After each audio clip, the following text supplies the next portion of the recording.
teman-teman, kembali lagi dengan kelompok 99 KKN UIN Sunan Ampel Surabaya. Pada kesempatan kali ini, kita akan membahas tentang new normal.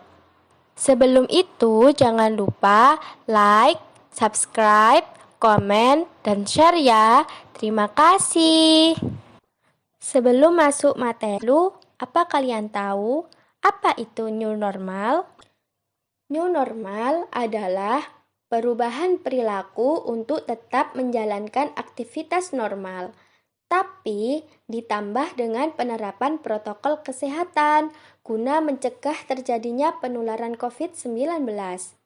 New normal merupakan tahapan setelah adanya PSBB, sehingga setelah adanya pembatasan sosial yang dilakukan secara besar-besaran, mulai dari larangan berkerumun dengan orang lain, penutupan yayasan pendidikan, penutupan pusat perbelanjaan, dan penutupan tempat-tempat yang diyakini sebagai pusat penyebaran COVID-19, kini masyarakat sudah bisa beraktivitas normal.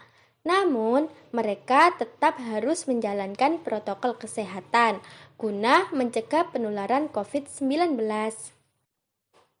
Kemudian, sejak kapan diberlakukan new normal? Seperti yang kita ketahui, new normal sudah diberlakukan sejak 15 Juni 2020.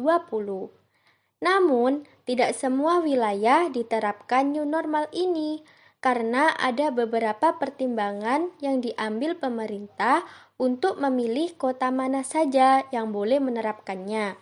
Sehingga pemerintah memilih 4 provinsi yang bisa menerapkan new normal, di antaranya DKI Jakarta, Gorontalo, Jawa Barat, dan Sumatera Barat. Dan 25 kota, yaitu Kota Pekanbaru, Kota Dumai, Kabupaten Kampar, Kabupaten Pelalawan, Kabupaten Siak, dan sebagainya. Bagaimana penerapan new normal? 1. Saat keluar rumah dan kembali ke rumah. Ingat, lihat kondisi kesehatan sebelum keluar rumah. Jangan memaksa diri untuk keluar jika sedang tidak fit, karena saat itu kekebalan tubuh sedang lemah, sehingga menyebabkan lebih mudah tertular oleh virus. Saat keluar rumah, usahakan memakai masker, face shield jika perlu. Bawa hand sanitizer dan hindari kerumunan. Adapun hal yang harus dilakukan setelah kembali ke rumah sebagai berikut. Buka alas kaki sebelum masuk ke dalam rumah. Semprotkan desinfektan pada alas kaki maupun peralatan yang kamu gunakan. Cuci tangan dengan air dan sabun. Lepaskan pakaian yang dikenakan dan segera masukkan ke dalam tempat cucian yang tertutup. Mandi dan berganti pakaian bersih sebelum bersantai atau berkumpul dengan keluarga.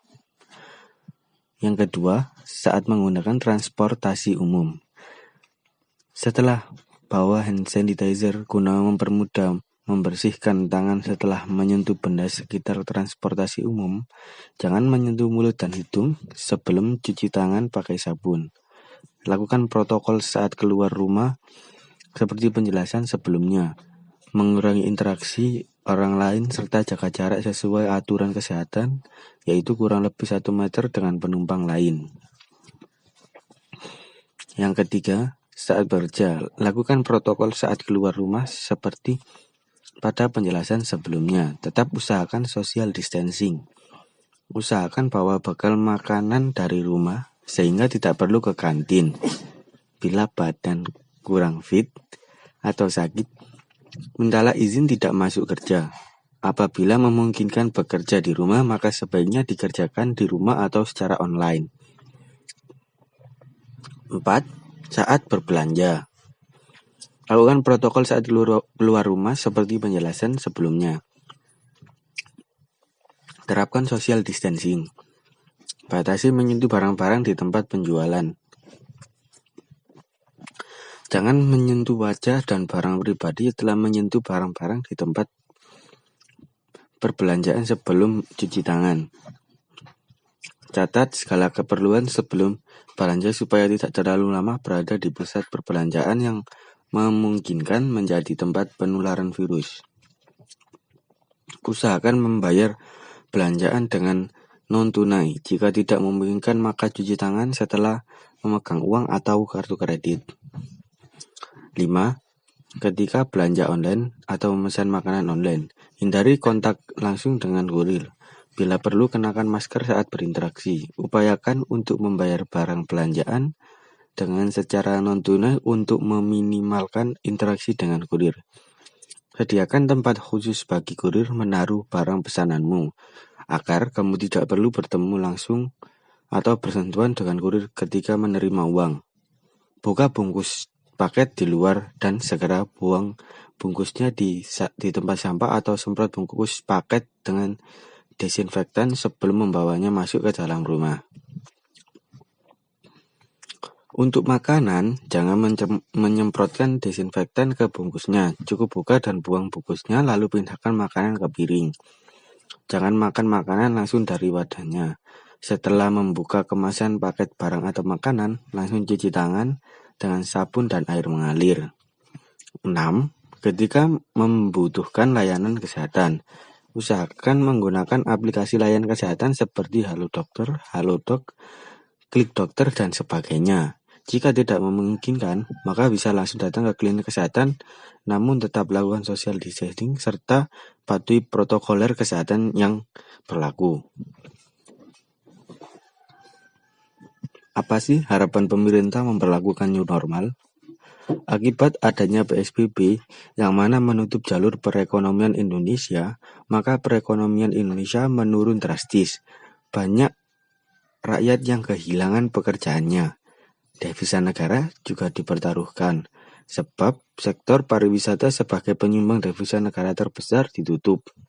Selain itu, pedagang maupun pengusaha juga banyak yang gulung tikar sebab adanya pandemi COVID-19 ini. Untuk itu, harapan pemerintah memperlakukan new normal agar Indonesia bisa segera keluar dari resesi perekonomian yang disebabkan oleh COVID-19 dalam waktu yang relatif singkat. Terima kasih sudah menyaksikan video kami. Semoga bermanfaat. Bye-bye.